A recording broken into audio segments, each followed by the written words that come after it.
আমি রেড ওয়াইনের প্রায় জন্মলগ্ন থেকে আছি, মানে একেবারে ফার্স্ট অ্যাওয়ার্ডটা বাদ দিয়ে। তারপর থেকে আজকে প্রায় বোধহয় 25-30টা হয়ে গেছে অ্যাওয়ার্ড শো, তাতে প্রথম থেকেই আছি।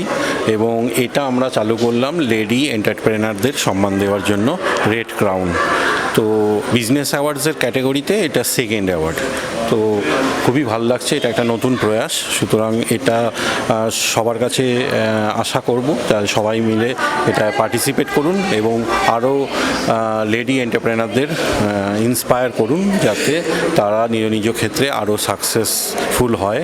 এবং একজন এন্টারপ্রেনার যখন আরও প্রচুর এন্টারপ্রেনার আসেন, তখন প্রচুর কর্মসংস্থানও হয়। এবং অনেকে আছেন যে প্রপার বড় বড় কোম্পানিতে চাকরি করার মতো সময় বা ফ্যামিলিকে বা সব কাজ করে লেডিরা করতে পারেন না। সেক্ষেত্রে যদি এরকম প্রচুর এন্টারপ্রেনারশিপ তারা করে উঠতে পারেন, তাহলে তাদের ফাইন্যান্সিয়াল ইন্ডিপেন্ডেন্সিটাও ঘটে, আবার সমাজের প্রতি, তাদের ফ্যামিলির প্রতি সমস্ত দায় দায়িত্ব তারা পালন করতে পারে। তাদের এই ওম্যানহুডটাকে সেলিব্রেট করার জন্যই আমাদের এই অ্যাওয়ার্ড শোটা।